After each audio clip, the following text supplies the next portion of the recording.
শোনেন, প্রায় 700 মতো এখনো বাইরে রয়ে গেছে, আর যারা ছিল তাদের সবাই আবার বন্দি করে কারাগারে রাখা হয়েছে।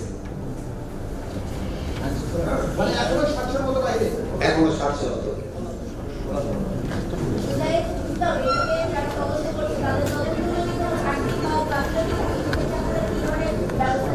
তদন্তে যেন কোন রকমের ঘাটতি বা গাফলতি না থাকে, এই জন্য সর্বোত্তম ব্যবস্থা নেওয়া হয়েছে।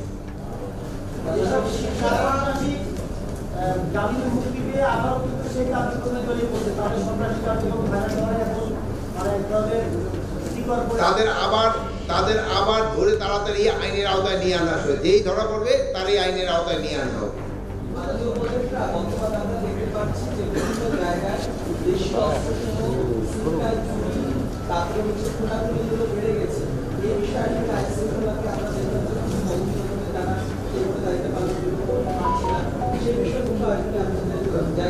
এখন যে জায়গায় আপনি যেটা বললেন আমি বলবো, আপনার সাথে আমি অস্বীকার করবো না, চিন্তায় চাঁদাবাজি হচ্ছে এবং যারা করতেছে তারা ধরাও করতেছে, আবার ছাড়া পাওয়ার পর আবার তারাও আবার এই ভিতরে করতেছে।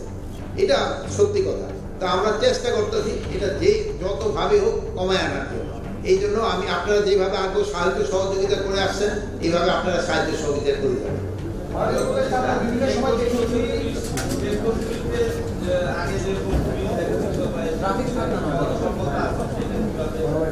পুলিশের স্বল্পতা নাই, হয়তো কাজের আগের মতো উদ্যমটা নাই বলতে পারেন, স্বল্পতা নাই। তাদের যে কাজের উদ্যমটা যেন বাড়ানো যায়, এই জন্য আমরা সর্বাত্মক চেষ্টা করতে পারছি। একজন একজন করে বলেন ভাই।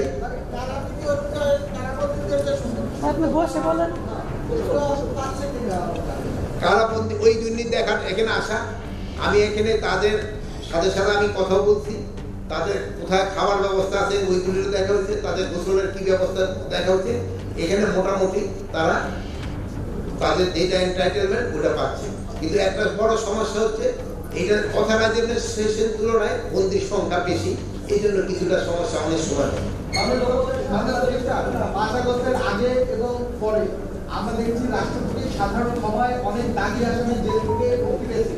এর সংখ্যা কত এবং মাসাগস্তের পরে এখন পর্যন্ত কি পরিমাণ আসামি রাষ্ট্রপতি সাধারণ সভায় মুক্ত হচ্ছে? সাধারণ ক্ষমায় কেউ কিন্তু আজ পর্যন্ত বের হয়নি। না, এরা সাধারণ ক্ষমায়, এরা জামিন পেয়েছে। সাধারণ ক্ষমায় কেউ পায় না। সাধারণ ক্ষমা কিন্তু কারোর জন্য ঘোষণা করা হয়। আপনারা ভালো থাকেন।